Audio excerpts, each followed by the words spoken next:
नमस्कार साथियों। एक बार फिर आपका स्वागत है इस प्लेटफॉर्म पर जहां हम पॉलिटी की एनसीईआरटी पढ़ रहे हैं। मैं उम्मीद करता हूं कि आप सब लोग बहुत अच्छे होंगे और आप सभी लोगों की पढ़ाई बहुत अच्छी तरीके से आगे बढ़ रही होगी। लेकिन एक उम्मीद आपसे और है कि आप लगातार इस सेशन को देख रहे होंगे व जो भी बातें हम आपको समझाने का प्रयास कर रहे हैं उन सभी बातों को आप समझ रहे होंगे। तो चलिए हम क्लास को शुरू करते हैं और जो मुद्दे हैं उनका समाधान करेंगे और एक एक टॉपिक को पढ़ते हुए हम आगे बढ़ेंगे।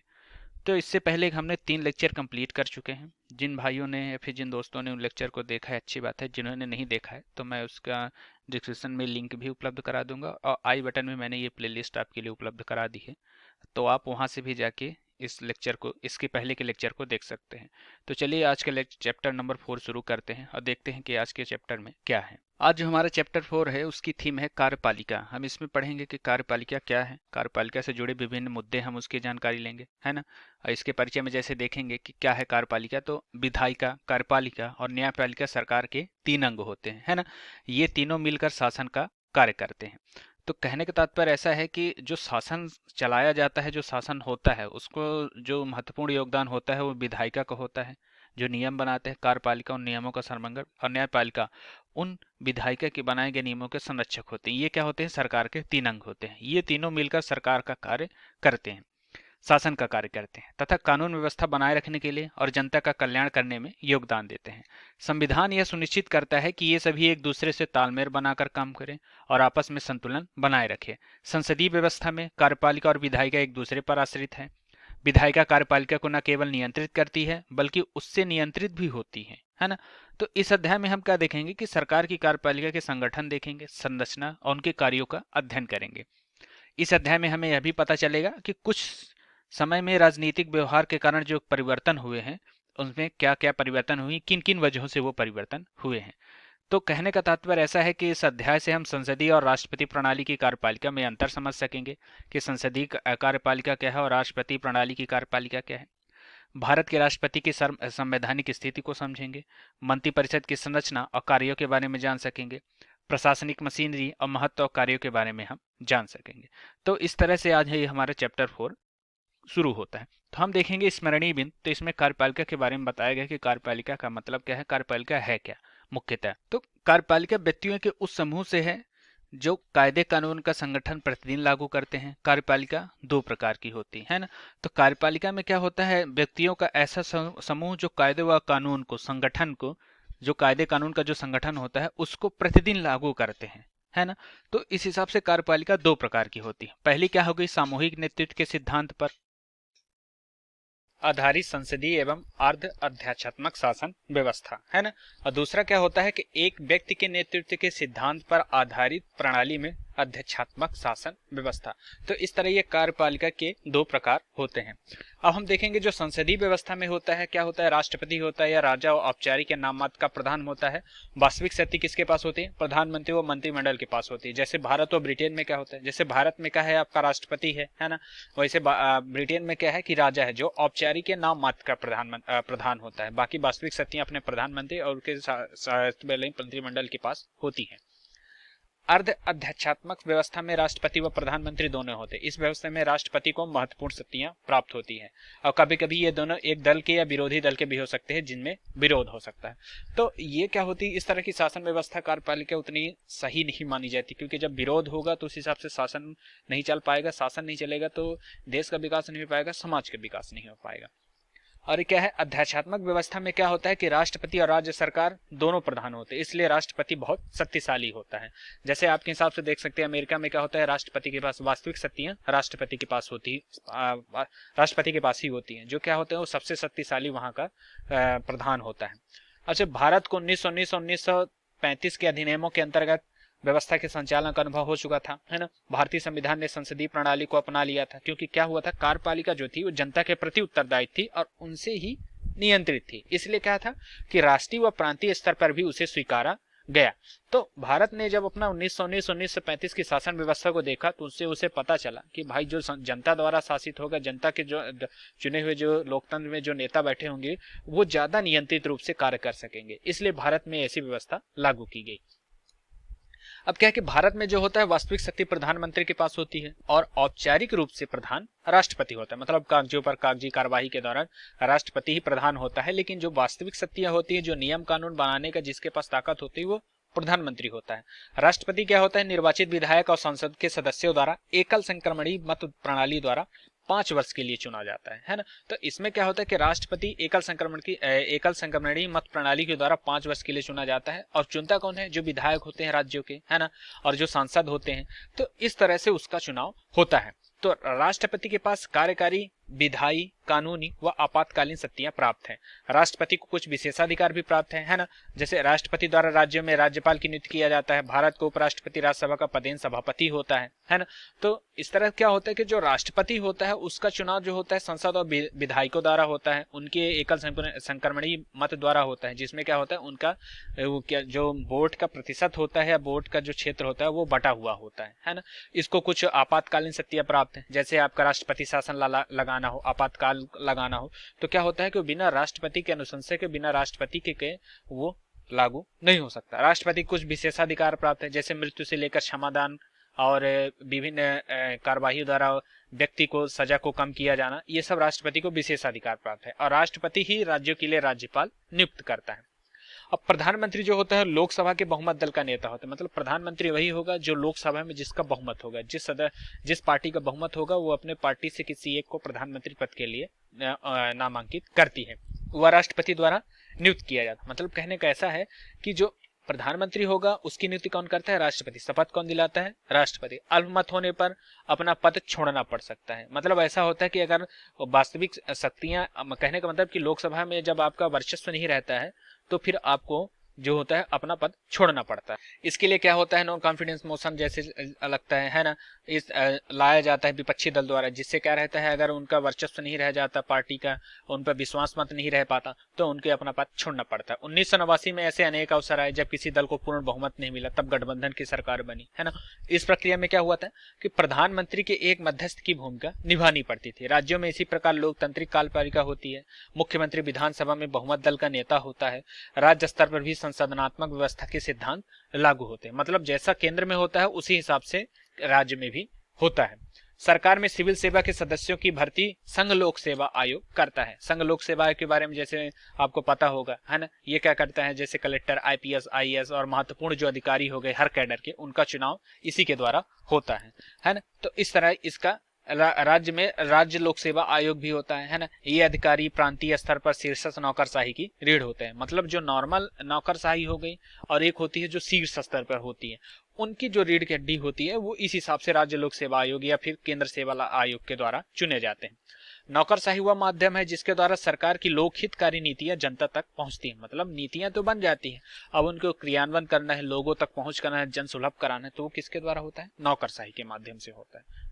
अब हम देखेंगे कार्यपालिका का अर्थ। कार्यपालिका का मुख्यतः क्या अर्थ है, यह इसका अर्थ इस शब्द लगा सकते हैं सरकार के उस अंग से है जो कायदे कानूनों के संगठन को रोजाना लागू करते हैं। मतलब जो कानून नियम बनते हैं उनको लागू करने का कार्य किसका होता है, कार्यपालिका का होता है ना। सरकार का वह अंग जो नियमों कानूनों को लागू करता है और प्रशासन का काम करता है, कार्यपालिका कहलाता है। कार्यपालिका विधायिका द्वारा स्वीकृत नीतियों और कानूनों को लागू करने के लिए जिम्मेदार होती है। कार्यपालिका क्या होती है, केवल राष्ट्रपति या प्रधानमंत्री नहीं होते, बल्कि इसके अंदर पूरा एक प्रशासनिक ढांचा होता है। सिविल सदस्य भी आते हैं जो कार्यपालिका के अंतर्गत आते हैं। कहने का तात्पर्य ऐसा है कि राष्ट्रपति, प्रधानमंत्री या मंत्री, इनके अलावा क्या होता है, एक प्रशासनिक ढांचा, पूरा सिविल सेवा के जितने भी सदस्य होते हैं वो सब कार्यपालिका के अंतर्गत आते हैं। अब देखेंगे कि राजनीतिक कार्यपालिका में सरकार के प्रधान और उनके मंत्रियों को सम्मिलित किया जाता है। ये सरकार की सभी नीतियों के लिए उत्तरदायी होते हैं। मतलब जिस हिसाब से कार्यपालिका में भी क्या होती है, राजनीतिक कार्यपालिका होती है। राजनीतिक कार्यपालिका में आपका क्या होता है कि उसमें जो सरकार के प्रधान होते हैं, उनके मंत्री होते हैं, ये सब राजनीतिक कार्यपालिका के अंतर्गत आते हैं। ये सरकार की सभी नीतियों के लिए भी उत्तरदायी होते हैं, है ना। और जो अस्थायी कार्यपालिका होती है उसमें रोज रोज के प्रशासन के लिए उत्तरदायी को सम्मिलित किया जाता है ना। अमेरिका में क्या होता है कि अध्यक्षात्मक व्यवस्था है। अमेरिका जो है, जैसे मैंने आपको बताया कि वहाँ राष्ट्रपति हो जाता है जो महत्वपूर्ण ताकतवर नेता होता है। वहाँ की कार्यकारी शक्तियां सब राष्ट्रपति के पास होती है। मतलब क्या लागू होगा, किस हिसाब से लागू होगा, वो सारा जो मुद्दा होता है, नियम कानून बनता है, वो राष्ट्रपति के अनुसार ही बनते हैं या फिर राष्ट्रपति के कहने पर राष्ट्रपति के हिसाब से बनते हैं। कनाडा में संसदीय लोकतंत्र और संवैधानिक राजतंत्र है, जिसमें महारानी राज्य की प्रधान और प्रधानमंत्री सरकार का प्रधान होता है। कहने का मतलब होता है कि वहाँ संवैधानिक राजतंत्र है, मतलब जैसे ब्रिटेन में होता है उसी तरह कनाडा में है ना। तो वहाँ जो राजतंत्र है उसमें महारानी राज्य की प्रधान होती है, वहाँ कोई राष्ट्रपति नहीं होता है। वहाँ प्रधानमंत्री सरकार का प्रधान होता है और महारानी राज्य की प्रधान होती है, यानी नाम मात्र की औपचारिक शासिका होती है। फ्रांस में क्या होता है कि फ्रांस में राष्ट्रपति और प्रधानमंत्री अर्ध अध्यक्षात्मक व्यवस्था के हिस्से होते हैं। मतलब क्या होता है कि राष्ट्रपति प्रधानमंत्री और अन्य मंत्री को नियुक्त करता है, उन्हें पद से नहीं हटा सकता क्योंकि वे संसद के प्रति उत्तरदायी होते हैं। तो इस तरह से फ्रांस में क्या होता है कि अर्ध अध्यक्षात्मक व्यवस्था होती है। जैसे कनाडा में लोकतंत्र संवैधानिक राजतंत्र, तो उसे फ्रांस मतलब हर देश की व्यवस्था, कानून बनाने का ढंग, शासन करने का तरीका, वो सब अलग होता है। जैसे जापान में क्या है कि जापान में संसदीय व्यवस्था है जिसमें राजा देश का और प्रधानमंत्री सरकार का प्रधान होता है। तो इस तरह से यहाँ एक अलग व्यवस्था दी गई है। इटली में क्या होता है कि इटली में एक संसदीय व्यवस्था है जिसमें क्या होता है, राष्ट्रपति देश का और प्रधानमंत्री सरकार का प्रधान होता है। तो इस हिसाब से क्या होता है कि हर देश की एक अलग संसदीय व्यवस्था है, एक अलग कार्यपालिका है, शासन करने का तरीका अलग है। रूस में अर्ध अध्यक्षात्मक व्यवस्था है जिसमें राष्ट्रपति देश का प्रधान, राष्ट्रपति द्वारा नियुक्त प्रधानमंत्री सरकार का प्रधान होता है। और जर्मनी में एक संसदीय व्यवस्था है जिसमें राष्ट्रपति नाम मात्र का होता है, प्रधान और चांसलर सरकार का प्रधानमंत्री जो सरकार के नियमों को, कानूनों को बनाता है। अध्यक्षात्मक व्यवस्था में क्या होता है, राष्ट्रपति देश और सरकार दोनों का ही प्रधान होता है, जैसा कि अपने अमेरिका में होता है। इस व्यवस्था में सिद्धांत और व्यवहार दोनों ही राष्ट्रपति पद पर बहुत शक्तिशाली होते हैं। अमेरिका हो गया आपका, ब्राजील हो गया, लैटिन अमेरिका के कई देशों में यह व्यवस्था पाई जाती है। अब देखेंगे यहाँ संसदीय व्यवस्था जो होती है, संसदीय व्यवस्था कहने का तात्पर्य ऐसा है कि जिसमें प्रधानमंत्री जो होता है वो सरकार का प्रधान होता है ना। इस व्यवस्था में क्या होता है, एक राष्ट्रपति होता है या फिर एक राजा होता है। जैसे ब्रिटेन में राजा होता है, भारत में राष्ट्रपति होता है। तो देश का नाम मात्र का प्रमुख होता है। प्रधानमंत्री के पास वास्तविक शक्ति होती है ना, और राष्ट्रपति के पास जो होती है सिर्फ नाम मात्र की शक्तियां होती हैं। जैसे भारत में हो गया, जर्मनी हो गया, इटली, जापान, इंग्लैंड और पुर्तगाल आदि के देशों में ऐसी व्यवस्था है कि सरकार जो होता है, अब कहने का मतलब कि प्रधानमंत्री जो होता है वो सरकार का प्रमुख होता है और राष्ट्रपति हो जाता है वो नाम मात्र का प्रमुख होता है।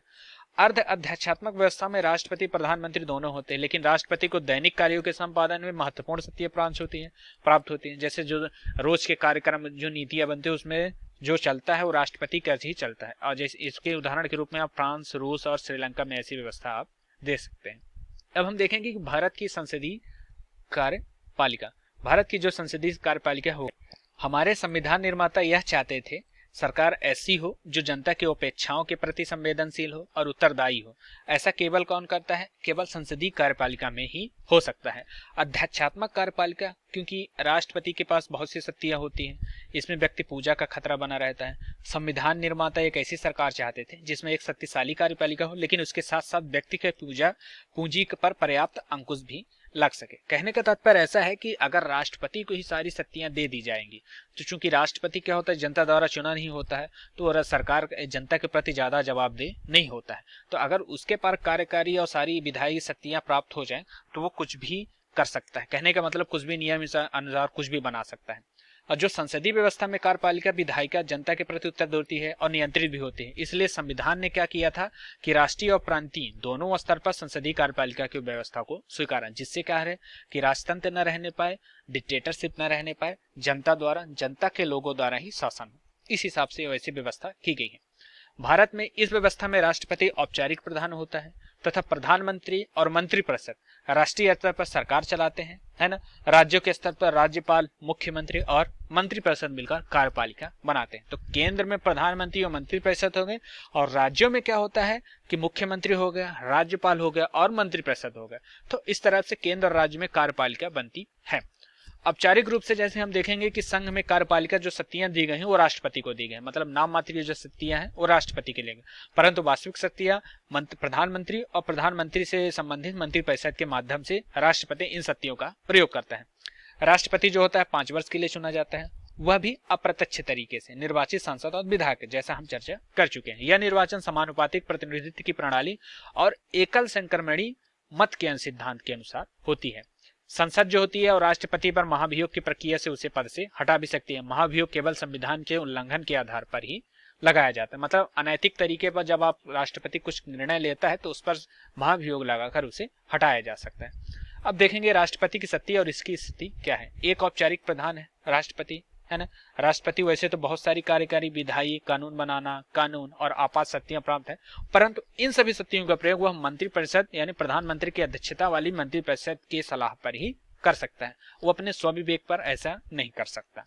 और राष्ट्रपति के जो विशेषाधिकार होते हैं वो क्या है। संवैधानिक रूप से राष्ट्रपति को सभी महत्वपूर्ण मुद्दों और कार्यपालिका की कार्यवाही के बारे में सूचना प्राप्त करने का अधिकार है ना। तो ये क्या होता है, उसका विशेषाधिकार होता है कि कैसे नियम बन रहे हैं, शासन चलाने में किस हिसाब से कार्यकारी नीतियों का पालन हो रहा है। इन सब मामले में जो कार्यवाही के जो होती है, इनकी सूचना प्राप्त करने का जो होता है वो राष्ट्रपति का विशेषाधिकार है। मतलब राष्ट्रपति को सूचना देनी ही पड़ती है। अब राष्ट्रपति के विशेषाधिकार में और क्या होता है, सदनों को पुनर्विचार के लिए लौटा सकता है ना। जैसे कोई नियम या कानून या कोई विधेयक पारित हो रहा है, तो अगर राष्ट्रपति को सही नहीं लगता है तो वो संशोधन के लिए आग्रह कर सकता है या फिर उसको पुनर्विचार के लिए सदन में लौटा सकता है। फिर क्या होता है, अगर सदन चाहे तो उसमें परिवर्तित करके दोबारा उसे भेजे, और नहीं तो सेम वही बिल को विधायिका को कहने का मतलब कि सरकार के पास या राष्ट्रपति के पास भेज दे, तो राष्ट्रपति मजबूर होता है उस पर सिग्नेचर करने के लिए। वीटो शक्ति का प्रयोग कर सकता है। संसद और राष्ट्रपति पारित विधेयक को स्वीकृति देने में विलंब भी कर सकता है। चुनाव के बाद कई नेताओं के दावे में यह निर्णय कि प्रधानमंत्री कौन होता है, यह राष्ट्रपति के विशेषाधिकार के अंतर्गत आता है। आखिर राष्ट्रपति पद की मतलब कहने का कि ऐसा है कि अगर आप कह सकते हैं कि वास्तविक सत्ता तो प्रधानमंत्री के पास होती है। प्रधानमंत्री सारे कार्यकर्ता नीतियों का कार्यान्वयन करता है, नियम, कानून, संशोधन, ये सब प्रधानमंत्री या उसकी अध्यक्षता वाली मंत्रिपरिषद के द्वारा ही होता है। तो राष्ट्रपति पद की क्या आवश्यकता है, ऐसा क्या हो गया कि राष्ट्रपति भी जरूरी है। तो इसके हिसाब से देखें, जैसे आपके 3 पॉइंट के हिसाब से मैंने बताया है कि संसदीय व्यवस्था में समर्थन न रहने पर मंत्रिपरिषद को कभी भी हटाया जा सकता है। ऐसे समय में एक ऐसे राष्ट्र प्रमुख की आवश्यकता पड़ती है जिसका कार्यकाल अस्थायी हो, जो सांकेतिक रूप से पूरे देश पर प्रतिनिधित्व कर सके। कहने का मतलब ऐसा होता है कि अगर बहुमत न रहा तो सरकार गिर जाती है ना, या फिर कोई अन्य आकस्मिक कार्यवाही के द्वारा प्रधानमंत्री को पद से हटना पड़ता है तो मृत्यु के कारण, तो क्या रहता है कि एक ऐसे राष्ट्र प्रमुख होना चाहिए अपने पास जो क्या रहे, जिसके पास सारी शक्तियां हो, कहने के लिए कार्यकाल अस्थायी हो उसका, है ना, सांकेतिक रूप से पूरे देश का प्रतिनिधित्व कर सके। इन सब वजह के कारण राष्ट्रपति पद की आवश्यकता है। राष्ट्रपति की अनुपस्थिति में उपराष्ट्रपति सभी राष्ट्रपति वाले कार्य करते हैं। भारत का जो उपराष्ट्रपति होता है वो भी 5 वर्ष के लिए चुना जाता है। जिस तरह राष्ट्रपति को चुना जाता है, वह राज्यसभा का पदेन सभापति होता है ना। राष्ट्रपति की मृत्यु, त्याग पत्र, महाभियोग, इन सभी के द्वारा अगर वो हट गया है या फिर किसी कारण पद रिक्त हो गया है तो कार्यवाहक राष्ट्रपति का कार्य करता है। अब देखेंगे प्रधानमंत्री और मंत्रिपरिषद क्या है ना। तो प्रधानमंत्री लोकसभा का बहुमत दल का नेता होता है। जैसे ही बहुमत खोता है वो अपनी पद भी खो देता है। अब प्रधानमंत्री क्या होता है, प्रधानमंत्री जो होता है मंत्रिपरिषद का प्रधान ही तय करता है। प्रधानमंत्री जो होता है मंत्रिपरिषद का प्रधान ही तय करता है उसके मंत्रिपरिषद में कौन लोग मंत्री होंगे। प्रधानमंत्री विभिन्न मंत्रियों के पद स्तर और मंत्रालयों का आवंटन करता है, इसी कारण से वह मंत्रिपरिषद का प्रधान होता है ना। प्रधानमंत्री सभी मंत्रियों के लिए संसद का सदस्य होना अनिवार्य है। संसद का सदस्य हुए बिना कोई भी व्यक्ति यदि प्रधानमंत्री बन जाता है तो उसे 6 महीने के भीतर किसी भी सदन में, चाहे उच्च सदन हो चाहे निम्न सदन, कहने का मतलब या तो लोकसभा या तो राज्यसभा, किसी में भी उसे निर्वाचित होना पड़ता है। भारत की एकमात्र प्रधानमंत्री इंदिरा गांधी, जो राज्यसभा सांसद होकर के उन्होंने अपने प्रधानमंत्री पद को संभाला। मंत्रिपरिषद का आकार कितना होना चाहिए, इसका जो तय किया गया था वो संविधान के 95वें संविधान संशोधन द्वारा व्यवस्था की गई कि मंत्रिपरिषद सदस्यों की संख्या लोकसभा या राज्यसभा की, इन दोनों की कुल जनसंख्या का, सदस्यता संख्या का 15% से अधिक नहीं होना चाहिए। मतलब लोकसभा या राज्यसभा की जितनी कुल सदस्य संख्या है उसका मिला के सिर्फ 15% होना चाहिए जितने मंत्रियों की संख्या है। मंत्रिपरिषद जो होती है सामूहिक रूप से लोकसभा के प्रति उत्तरदायी होती है। इसका अर्थ है कि जो सरकार लोकसभा में विश्वास खो देती है तो समस्त मंत्रियों को त्याग पत्र देना पड़ता है। यह सिद्धांत मंत्रिमंडल की एकजुटता सिद्धांत पर भी आधारित है। इसका तात्पर्य ऐसा है कि कभी कभी ऐसा हो जाता है कि ताकि कोई विरोध न कर पाए या फिर बागी न होने पाए, क्योंकि अगर सरकार गिरती है तो सभी एक साथ इस्तीफा देंगे। इसकी भावना यह है कि यदि किसी एक मंत्री के विरुद्ध भी अविश्वास प्रस्ताव पारित हो जाए तो संपूर्ण मंत्रिपरिषद को त्यागपत्र देना पड़ता है। मतलब एक दूसरे के प्रति ये कह सकते हैं कि एकजुटता के आधार पर ये दोनों एक साथ रहते हैं। प्रधानमंत्री का स्थान जो होता है सरकार में सर्वोपरि होता है। प्रधानमंत्री तभी अस्तित्व में आती है मतलब मंत्रिपरिषद तभी अस्तित्व में आती है जब प्रधानमंत्री अपने पद की शपथ ग्रहण कर लेता है। प्रधानमंत्री की मृत्यु या त्यागपत्र देने पर मंत्रिपरिषद पूर्णतः भंग हो जाती है। प्रधानमंत्री सरकार की धुरी, अब कह सकते हैं कि प्रधानमंत्री एक तरफ मंत्रिपरिषद तथा दूसरी तरफ प्रशासन और प्रस्तावित कानूनों के बारे में राष्ट्रपति को सूचित करता है। मतलब मंत्रिपरिषद और शासन दोनों को एक साथ संभालने का कार्य जो करता है वो प्रधानमंत्री करता है। अब हम देखेंगे प्रधानमंत्री के शक्ति के स्रोत क्या है। तो पहला जो होता है मंत्रिपरिषद पर नियंत्रण, मतलब उसे उसका पूर्ण नियंत्रण होता है मंत्रिपरिषद पर। किसी हिसाब से मंत्रिपरिषद में पूर्व मंत्रियों का उसके कहे अनुसार ही कार्य करेंगे, उसके विरुद्ध किसी भी कार्यवाही, कोई भी किसी तरह की कार्यवाही नहीं कर पाएंगे। लोकसभा का नेतृत्व करता है मंत्री प्रधानमंत्री करता है। मीडिया, चुनाव, पहुंच, इन सब की जानकारी जो होती है वो पूरा प्रधानमंत्री के अंतर्गत आता है। चुनाव के दौरान उसका व्यक्तिगत उभर होता है ना। अंतर्राष्ट्रीय सम्मेलनों के लिए राष्ट्रीय नेता की छवि रहती है, मतलब देश का रिप्रेजेंटेशन वही करता है। कुछ भी महत्वपूर्ण निर्णय लेना हुआ यूएनओ में आपके, और विभिन्न यूरोपियन कंट्री जैसे देशों के जो G20 G7 समूह है, तो इसमें जो भी निर्णय लिए जाएंगे वो प्रधानमंत्री की, मतलब एक तरह से कह सकते हैं कि अंतरराष्ट्रीय नेता की छवि पर निर्णय लिए जाते हैं। आधिकारिक वर्ग पर आधिपत्य होता है उसका। जितने भी अधिकारी होते हैं, जिसे चाहे मंत्रालय के हो गए, प्रशासनिक अधिकारी, कार्यपालन अधिकारी, ये जितने भी होते हैं इन सब पर इसका आधिपत्य एक तरह से कह सकते हैं कि कंट्रोल रहता है। विदेशी यात्राओं के दौरान नेता की छवि होती है इसके पास पॉकेट बॉक्स। गठबंधन की सरकार की वजह से प्रधानमंत्री की स्थितियों में काफी परिवर्तन है। 1989 में भारत में हमें गठबंधन सरकारों का युग देखा है ना। जैसे आप देख सकते हैं विभिन्न यूपीए एनडीए की सरकारों में जिस हिसाब से गठबंधन हुआ था, इनमें से कुछ सरकारें तो लोकसभा की पूरी अभी तक भी सत्ता में नहीं रह पाई। मतलब ऐसा उस टाइम पे दौर चल रहा था कि कोई भी पार्टी 5 साल तक सरकार बनाने के, मतलब एक तरह से कह सकते हैं कि क्षमता में नहीं थी, है ना। ऐसे में प्रधानमंत्री पद उतना शक्तिशाली नहीं रहा जितना एक दल के बहुमत वाली सरकार में होता था। जैसा पहले आप प्रधानमंत्री इंदिरा गांधी के टाइम, नेहरू के टाइम में, इंदिरा गांधी के टाइम पे जितना शक्तिशाली इसका पूरा वर्चस्व था वो वर्चस्व नहीं रह गया। अब हम देखेंगे प्रधानमंत्री पद की शक्तियों में आए बदलाव। मतलब ऐसा क्या हुआ कि उनमें शक्तियों में बदलाव आए, अब वो उतना ताकतवर है, मतलब उस हिसाब से उसके कुछ कमियां देखी। जैसे पहला क्या हुआ कि प्रधानमंत्री चयन में राष्ट्रपति की भूमिका बढ़ी। पहले ऐसा था कि चुनाव जो जीतता था वो सत्ताधारी, जो जिसकी लोकसभा में वर्चस्व रहता था वो प्रधानमंत्री चुना जाता था, और उस पर राष्ट्रपति का उतना नियंत्रण नहीं होता था। मतलब पहले ऐसा था कि चुनाव निष्पक्ष एक तरफा होता था कि हाँ यही पार्टी जीतेगी। अब फिर क्या हुआ कि जब ये गठबंधन की सरकार बनी तो इसमें राष्ट्रपति की भूमिका ज्यादा बढ़ गई। राष्ट्रपति के स्वविवेक से, उसके निर्णय से, अपने हिसाब से वो प्रधानमंत्री पद के दावेदारों को बुलाने लगा, जिससे क्या हुआ कि इसमें राष्ट्रपति की भूमिका बढ़ी।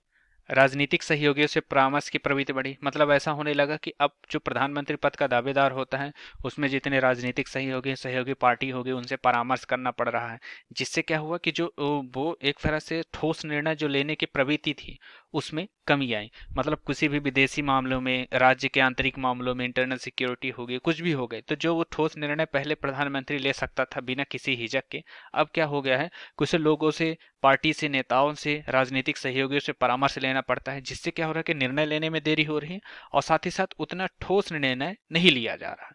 तो इस तरह से प्रधानमंत्री की स्थितियों में बदलाव आया। प्रधानमंत्री के विशेषाधिकारों पर भी अंकुश लगा है ना। सहयोगी दलों के साथ बातचीत तथा समझौते के बाद ही नीतियां बनती है, जिस कारण से क्या होता है कि ऐसी महत्वपूर्ण नीतियां जो लोगों के समाज के विकास में सहायक हो सकती हैं, पर ऐसा होता है कि कुछ पार्टी के नेताओं द्वारा विरोध कर दिए जाने के कारण प्रधानमंत्री उस नीतियों को क्रियान्वयन नहीं कर सकता। तो इन सब वजहों से प्रधानमंत्री के शक्तियों में बदलाव आया। अब हम देखेंगे कि राज्यों में कार्यपालिका क्या क्या स्वरूप है। हमने केंद्र का पूरा पढ़ लिया, प्रधानमंत्री, राष्ट्रपति, कार्यपालिका का क्या कैसे नियमन होता है केंद्र में। अब देखेंगे राज्यों में। तो राज्यों में क्या होता है, जैसे केंद्र में राष्ट्रपति होता है उसी तरह राज्यों में एक राज्यपाल होता है जो केंद्रीय सलाह पर राष्ट्रपति द्वारा नियुक्त किया जाता है ना। मुख्यमंत्री विधानसभा में बहुमत दल का नेता होता है, जैसे प्रधानमंत्री जो होता है लोकसभा में बहुमत दल का नेता होता है ना। बाकी सिद्धांत वही है जो केंद्र सरकार में संसदीय व्यवस्था होने के कारण लागू है। तो सेम, मतलब प्रोसेस कुछ अलग है, वहां प्रधानमंत्री, यहाँ मुख्यमंत्री, वहां राष्ट्रपति, यहाँ राज्यपाल, बाकी सब सेम है सारी प्रोसेस। चुनाव जो होता है, यहाँ लोकसभा का चुनाव होता है, यहाँ विधानसभा का चुनाव होता है। विधानसभा के चुनाव से मंत्रिपरिषद, मंत्रिमंडल का और मुख्यमंत्री का चुनाव होता है। अब देखेंगे स्थायी कार्यपालिका यानी नौकरशाही। जैसे आपका ये IAS IPS UPSC द्वारा जितने भी होता है। तो कार्यपालिका में मुख्यतः राष्ट्रपति, प्रधानमंत्री, मंत्रीगण और नौकरशाही या प्रशासनिक मशीनरी का एक विशाल संगठन सम्मिलित होता है। इसे नागरिक सेवा भी कहते हैं। तो इसमें क्या होता है कि हम देखेंगे कि नौकरशाही में सरकार के स्थायी कर्मचारी के रूप में कार्य करने वाले प्रशिक्षित और प्रवीण अधिकारियों को नीति बनाने में तथा उन्हें लागू करने में मंत्रियों को सहयोग करते हैं। मतलब जो नीतियां बनती हैं जिनको लागू करना होता है, इसमें मंत्रियों की जो सहायता करता है वो नौकरशाही या फिर ये जो नागरिक सेवा में कार्यरत लोग होते हैं वो करते हैं। भारत में एक दक्ष प्रशासनिक मशीनरी मौजूद है, लेकिन यह मशीनरी राजनीतिक रूप से उत्तरदायी है। इसका अर्थ यह है कि नौकरशाही राजनीतिक रूप से तटस्थ है, प्रजातंत्र में सरकारें आती जाती रहती हैं। ऐसी स्थिति में प्रशासनिक मशीनरी यह जिम्मेदारी वह नई सरकारों को अपनी नीतियों को बनाने और उन्हें लागू करने में मदद करते हैं, जिससे क्या रहे कि लोगों का विकास भी हो सके और समाज का विकास भी हो सके। नौकरशाही क्या करता है? सदस्यों के चुनाव का। नौकरशाही में अखिल भारतीय सेवाएं हैं, प्रांतीय सेवाएं, स्थानीय सरकार के कर्मचारी तथा लोक उपक्रमों की तकनीकी एवं प्रबंधकीय अधिकारी सम्मिलित होते हैं। भारत में सिविल सेवा में सदस्यों की भर्ती की प्रक्रिया का कार्य संघ लोक सेवा आयोग को सौंपा गया है। मतलब जो नौकरशाही के जो इनका एक तरह से कह सकते हैं जो प्रशासनिक ढांचा होता है, जो उसका निर्माण होता है या फिर जो उसमें भर्तियां होती हैं, है ना, इसकी प्रक्रिया किसमें? यूपीएससी को इसमें सौंपा गया है। ऐसे ही लोक सेवा आयोग राज्य में बनाए गए हैं, जो राज्य में लोक सेवा आयोग के राज्य में जो लोक सेवा आयोग के कर्मचारियों का एक तरह से आप कह सकते हैं कि भर्ती करता है। लोक सेवा आयोग में सदस्यों का कार्यकाल निश्चित होता है, उनको सर्वोच्च न्यायालय के न्यायाधीश के द्वारा दी गई जांच के आधार पर ही निलंबित कर दिया। मतलब उन्हें बेफालतू के बेफजूली पे अब उनका आरोप लगाकर उनको नहीं निकाला जाता। जब तक वह आरोप सिद्ध नहीं हो जाता, न्यायालय द्वारा पुष्टि नहीं कर दी जाती, तब तक आप लोक सेवा आयोग के किसी भी सदस्य को निकाल नहीं सकते हैं। क्योंकि इनमें क्या रहता है कि अगर आप किसी एक छोटी सी गलती के कारण या फिर बेफजूली बिना जबरदस्ती की बातों में अगर उनको आप पदच्युत करते हैं, हटाते हैं, तो एक तरह से वो प्रशासनिक ढांचा में परिवर्तन आता है, जिससे क्या होता है कि ये जो आपका कार्य करने का तरीका उसमें बदलाव होता है और लोग जो रहते हैं प्रशासनिक कर्मचारी होते हैं उनमें भी थोड़ा डर या भय का माहौल होता है। लोक सेवक की नियुक्ति या दक्षता योग्यता के आधार पर बनाकर की जाती है। संविधान ने पिछड़े वर्गों के साथ साथ समाज के सभी वर्गों को सरकारी नौकरशाही बनने का मौका दिया, इसलिए संविधान में दलित आदिवासियों के लिए आरक्षण की व्यवस्था करता है। अब हम देखेंगे सिविल सेवाओं का वर्गीकरण, कितने प्रकार से सिविल सेवाएं होती हैं। तो पहला हो गया अखिल भारतीय सेवाएं, है ना, जिसमें क्या होता है कि भारतीय प्रशासनिक सेवा होती है, आईएएस, भारतीय पुलिस सेवा, आईपीएस। केंद्रीय सेवाएं, जिसमें भारतीय विदेश सेवा, भारतीय सीमा शुल्क होती है। प्रांतीय सेवाएं जैसे होगी डिप्टी कलेक्टर, बिक्री कर अधिकारी, है ना। तो इस हिसाब से सिविल सेवाओं का वर्गीकरण हो गया। अब भारतीय प्रशासनिक सेवा आईएएस तथा भारतीय पुलिस सेवा आईपीएस उम्मीदवारों का चयन संघ लोक सेवा आयोग करता है, जिससे किसी जिले का अधिकारी उस जिले में सरकार का सबसे महत्वपूर्ण अधिकारी होता है और ये सामान्यतः आईएएस स्तर का अधिकारी होता है। तो इस तरह से ये सिविल सेवाओं का वर्गीकरण हो गया। अब हम इसके आगे देखेंगे। अब देखेंगे कि इसमें कि हमारे कार्यपालिका के जैसे एक तरह से आपका ये टॉपिक आज का कंप्लीट हो गया है। बस मैंने इसकी एक कटिंग आपके सामने ये प्रस्तुत की है, जो आपके एनसीईआरटी से मैंने, जिसमें कार्यपालिका के प्रकार को बताया गया है, ताकि आप सरल वे से मतलब एक तरह से समझ सके कि कार्यपालिका में क्या क्या होता है। तो पहला होता है सामूहिक नेतृत्व के सिद्धांत पर आधारित प्रणाली होती है, जिसमें संसदीय और अर्ध अध्यक्षात्मक, जिसकी चर्चा हम पहले कर चुके हैं, है ना। और दूसरा होता है एक व्यक्ति के नेतृत्व पर आधारित प्रणाली, जैसे अध्यात्मक, जहाँ जैसे अब अध्यात्मक व्यवस्था जो होती है उसमें राष्ट्रपति देश का प्रमुख होता है। अर्ध अध्यात्मक में क्या होता है? राष्ट्रपति देश का प्रमुख होता है, लेकिन प्रधानमंत्री सरकार का प्रमुख होता है। संसदीय व्यवस्था में क्या होता है? सरकार के प्रमुख को आमतौर पर प्रधानमंत्री कहते हैं। वह विधायिका में बहुमत दल का नेता होता है, वह विधायिका के प्रति जवाबदेह होता है और देश में के प्रमुख इनमें से कोई भी हो सकता है। अर्ध अध्यक्षात्मक में क्या होता है? प्रधानमंत्री और उसका मंत्रिपरिषद विधायिका के प्रति जवाबदेह होता है। वहीं अध्यक्षात्मक जो व्यवस्था है जैसे यूएसए में है, वही सरकार का भी मुखिया होता है ना। राष्ट्रपति का चुनाव आमतौर पर प्रत्यक्ष के मतदान द्वारा होता है, वह विधायिका के प्रति जवाबदेह नहीं होता है। मतलब एक बार राष्ट्रपति चुन गया तो आप उस पर कोई भी आरोप नहीं लगा सकते। तो इसमें क्या होता है, जैसे राजा जो होता है इनमें संवैधानिक राजतंत्र होता है और राष्ट्रपति में क्या होता है? संसदीय गणतंत्र। जैसे ब्रिटेन में क्या है? संवैधानिक राजतंत्र है और भारत में क्या है? संसदीय गणतंत्र है ना। जो होते हैं औपचारिक प्रमुख शासन के होते हैं, मतलब ये सिर्फ नाम मात्र के शासक होते हैं, इनके आधार पर ही कार्य किए जाते हैं, ये कोई दूसरी बात नहीं है। पर ये होता है कि प्रधानमंत्री के पास वास्तविक शक्तियां होती हैं। तो इस तरह से आज का हमारा ये लेक्चर कंप्लीट होता है। आपको कैसा लगा आप हमें कमेंट के माध्यम से बताएं, और ज़्यादा से ज़्यादा लोगों के बीच शेयर करें, जिससे क्या रहे कि लोगों को भी इसकी हेल्प मिल सके, मदद मिल सके और कुछ नई चीज़ें सीख सके।